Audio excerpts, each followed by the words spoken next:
Glassblowing is a centuries-old art form that involves shaping and moulding bits of molten glass into vessels, vases, or pieces of rare art.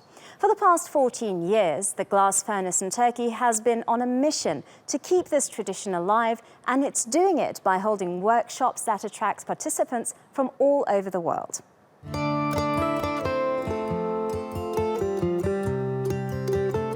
According to archaeological evidence, the first man-made glass is believed to have been produced at around 3500 BC in eastern Mesopotamia and Egypt, where it was used to decorate beads, pots, and vases.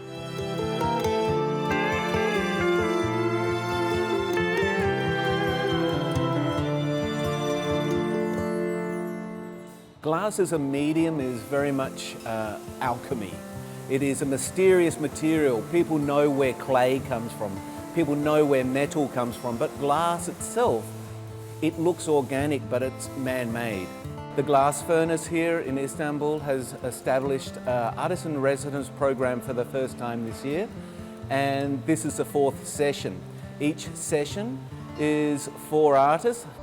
Famous glass blowers from around the world visit the glass furnace regularly and conduct workshops, like Australian artist Scott Chaseling and German artist William Vernem. My work is usually based around hot glass, blowing glass.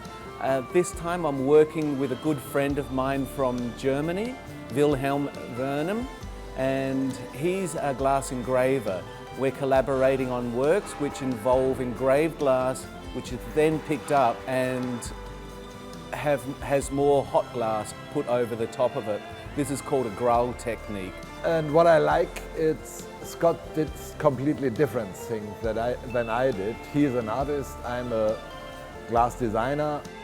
Using glass in art is not new. French artists like Marcel Duchamp and Louise Bourgeois used it in their art pieces back in the late 1800s, but usually in the form of industrialized, ready-made glass. It wasn't until the mid-20th century that glass blowing came into use as an art form. Industry was the first thing, and we know windows and bottles have existed for hundreds of years.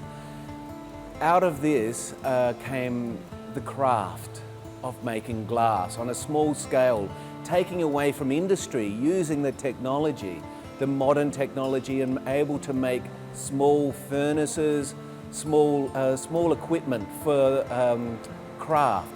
And then as craft evolved, other people started to use it as art form. Whether it's through paintings or sculptures, abstract or figurative, each art form has its own unique way of telling a story. And glass blowing has now found a place in the art world, with both artists and art lovers. My work is very much a personal narrative. It's my journal. Instead of keeping a diary, I make sculpture. The people like to tell stories, and it's not only in glass, it's in ceramic, it's in sculpture work when you work with wood or stone.